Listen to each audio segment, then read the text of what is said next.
تعود القدس لأمتنا ونطهر ساحتك العذراء وننشر فوقك رايتنا ننشر فوقك رايتنا। হ্যাঁ ভাই, আমার নাম হলো শাম সুনার। আমি মারাঠি মহানগর পেপারে কাজ করি, চাকরি করি। আজ আপনার লেকচার শুনে আমি প্রশংসার ভাষাও হারিয়ে ফেলেছি, কিন্তু আমার এটা মনে হয় যে ভারতে হিন্দু আর মুসলমানদের এক হওয়ার জন্য কিছু না কিছু একটা করা দরকার। আমার সেটাই মনে হয়, আর তাই করছি গত 10-12 বছর ধরে। কিন্তু আমি আপনার মুখ থেকে শুনতে চাই যে ভারতে বস্তিতে যারা থাকে তারা গ্রাম থেকে এসেছে, বোম্বেতে এসেছে রুটি রুজির জন্য। এই বস্তিগুলোতে যে হিন্দু আর মুসলমান আছে তারা একে অন্যকে অপছন্দ করতে পারে আর অপছন্দ করেও।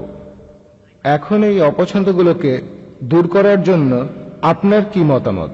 ইন্ডিয়াতে হিন্দু আর মুসলমান ধর্মের লোক কিভাবে একসঙ্গে পাশাপাশি থাকতে পারবে? ভাই, আপনি খুব সুন্দর একটা প্রশ্ন করেছেন।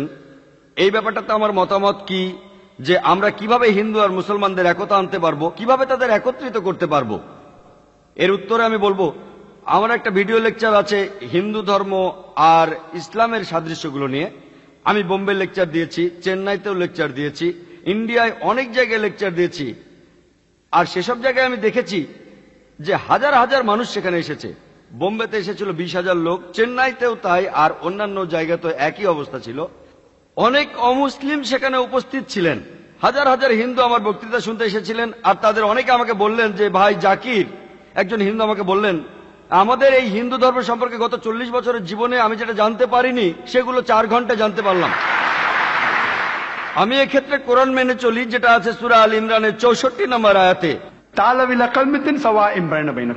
এসো সেই কথা যাহা আমাদের এবং তোমাদের মধ্যে একই। প্রথমটা কি? আল্লাহ না'বুদু ইল্লাল্লাহ, আমরা এক আল্লাহর উপাসনা করি।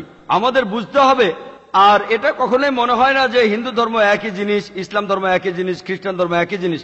এই কথাটা ঠিক না। হিন্দু কোনো পণ্ডিতকে মুসলমান হতে বললে তিনি হবেন না, কোনো মুসলমানকে খ্রিস্টান হতে বললে তিনি হবেন না, খ্রিস্টান যাজককে হিন্দু হতে বললে তিনি হবেন না। একই জিনিস কোথায়? এগুলো মোটেই এক নয়। আমাদের মানতে হবে বেশ কিছু পার্থক্য আছে, তবে কিছু সাদৃশ্যও আছে। আসুন আমরা সবাই অন্ততপক্ষে সাদৃশ্যগুলো মেনে নেই।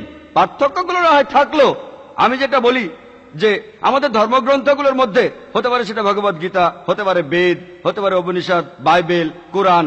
আসুন সাদৃশ্যগুলো দেখি, পার্থক্যগুলো নিয়ে আলোচনা পরে করব আমরা। তবে যে কথাগুলো একই, আসুন আমরা সবাই সেগুলো মেনে চলি। আমি আমার লেকচারে এমন অনেক সাদৃশ্যের কথা বলেছি, অনেকগুলি, এজন্য আমার ভিডিও ক্যাসেট দেখতে পারেন। আর আমাদের মধ্যে অনেকেই ব্যাপারটা জানে না, মুসলমান তাদের ধর্ম সম্পর্কে জানে না, হিন্দু তাদের ধর্ম সম্পর্কে জানে না। অনেক মুসলমান প্রতিবাদ করেছে হিন্দু ধর্ম আর ইসলামের মধ্যে সাদৃশ্য অসম্ভব। অনেক লোক এসেছিল শুধু তর্ক করার জন্য, যেন আমি আজে বাজে বকছি। হিন্দু আর মুসলমান একই, অসম্ভব। কিন্তু তারা যখন আমার লেকচার শুনলো তখন বিস্মিত হলো। যারা তর্ক করতে এসেছিল তারাও সে কথাগুলো মেনে নিল, আর অনেক হিন্দু সেখানে ছিল। আমাদের বুঝতে হবে আমাদের মধ্যে একই কথাগুলো মেনে চলতে হবে। তার প্রথম কথাটা হলো আল্লাহ না'বুদু ইল্লাল্লাহ, আমরা উপাসনা করি একমাত্র আল্লাহর। এটাই সবচেয়ে বড় মিল। এখানে আরো উদ্ধৃতি দেওয়া যায়, বেদের উদ্ধৃতি দেওয়া যায়, ভগবত গীতার উদ্ধৃতি দেওয়া যায়। এটা আছে ছন্দগীয় উপনিষদের 6ষ্ঠ অধ্যায়ের 2য় পরিচ্ছেদের 1ম অনুচ্ছেদে, স্রষ্টা একজনই, দ্বিতীয় কেউ নেই। এছাড়া শ্বেতাসূত্র উপনিষদের 6ষ্ঠ অধ্যায়ের 9ম অনুচ্ছেদে আছে তার কোনো প্রভু নেই, তার কোনো মা বাবা নেই। এটা একটা সংস্কৃত উদ্ধৃতি, তার মানে সর্বশক্তিমান স্রষ্টার কোনো মা বাবা নেই, তার কোনো মালিক নেই। এছাড়াও আপনারা দেখতে পাবেন এটা আছে শ্বেতাসূত্র উপনিষদের 4 নম্বর অধ্যায়ের 19 নম্বর অনুচ্ছেদে, সর্বশক্তিমান স্রষ্টা, তার কোনো প্রতিকৃতি নেই, তার কোনো প্রতিমা নেই, কোনো ফটোগ্রাফ নেই, কোনো মূর্তি নেই, কোনো ছবি নেই। একই কথা বলছে যজুর্বেদ 32 নম্বর অধ্যায় 3 নম্বর অনুচ্ছেদে, সর্বশক্তিমান স্রষ্টার কোনো প্রতিমা নেই। তাহলে আপনি যদি বেদ পড়েন, ভালোভাবে বোঝার চেষ্টা করেন, দেখবেন সেখানে একটাই স্রষ্টা। তাই মানুষ অনেক সময় ধর্মগ্রন্থ সম্পর্কে জানে না। আর এই প্রশ্নটা কয়েকদিন আগে আমাকে করা হয়েছিল স্টার নিউজ চ্যানেলের একটা সাক্ষাৎকারে। আমাকে প্রশ্ন করেছিল, জাকির ভাই, বন্দে মাতরম শব্দটা, এটা সম্পর্কে আপনার মতামত কি? এই শব্দটাকে মুসলমানরা বলতে পারবে?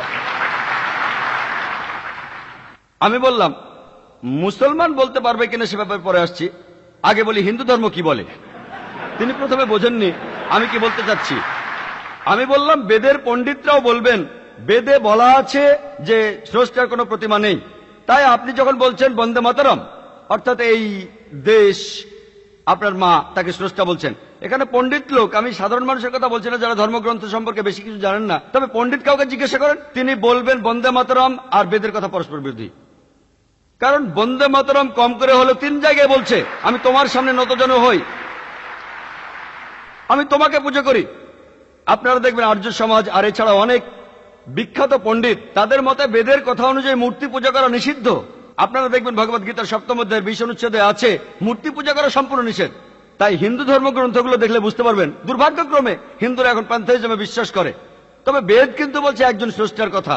এছাড়াও বন্দে মাতরম আমি তোমার সামনে নতজন হয়ে পুজো করছি, একটু আগে যে উপনিষদ থেকে উদ্ধৃতি দিলাম তার বিরুদ্ধে যায়। ইসলাম ধর্ম অনুযায়ী 12টা লাইনে আমাদের আপত্তি আছে। 3 বার বলা হয়েছে বন্দে মাতরম, যার অর্থ তোমার সামনে নতজন হই। 3 বার বলা হয়েছে এই দেশ আমার মা।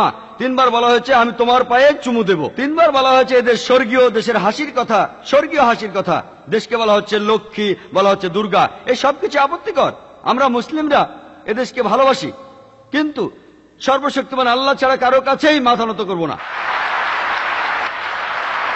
এমনকি আমাদের মা, যে মা আমাদের 9 মাস গর্ভে ধারণ করেছেন, আমরা মাকে ভালোবাসি, শ্রদ্ধা করি, কিন্তু মায়ের সামনে নতজানু হই না। আমাদের নিজেদের মা। যে ব্যক্তিকে আমরা আল্লাহ সুবহানাহু ওয়া তাআলার পরে সবচেয়ে বেশি শ্রদ্ধা করি, ভালোবাসি, তিনি হলেন মুহাম্মদ সাল্লাল্লাহু আলাইহি সাল্লাম। এমনকি আমরা সেই প্রিয় নবীজির সামনেও নতজানু হই না। বন্দে মাতরম এই গানটা গাওয়ার কি আসলেই কোনো প্রয়োজন আছে? এটা পলিটিক্যাল গেম। পলিটিশিয়ানরা এটা করেছে ভোট ব্যাংকের জন্য। তারা এমনকি তারিখটা নিয়েও খেলা করেছে। আপনারা জানেন বঙ্কিমচন্দ্র চট্টোপাধ্যায় গানটা লিখেছেন 1876 সালে, আর এটা ছাপা হয় 1882 সালে। তাহলে 125 বছর আর 7 সেপ্টেম্বর কোত্থেকে আসে? এই ভুলটা করেছে পলিটিশিয়ানরা, পলিটিক্যাল খেলা। এছাড়াও সৌদি আরবে যে মুসলমান আছে সে তার দেশ সৌদি আরবের কাছে নতজানু হয় না। যে মুসলমান পাকিস্তানে থাকে সে পাকিস্তানের কাছে নতজানু হয় না। এটা শিরক। তাই যদি বলেন ইন্ডিয়ার মুসলমানরা দেশপ্রেমিক না, এটা আমাদের ধর্ম। আমাদের সৃষ্টিকর্তা আল্লাহ তাআলা এই দেশকে অনেক উন্নতি দিয়েছেন, আমরাও দেশকে ভালোবাসি। যখন প্রয়োজন হবে সত্যের জন্য আমরা জীবন দিতে রাজি আছি, কিন্তু আমরা আল্লাহ ছাড়া কারো সামনে নতজানু হব না। ستعود القدس لأمتنا ونطهر ساحتك العذراء وننشر فوقك رايتنا، ننشر فوقك رايتنا.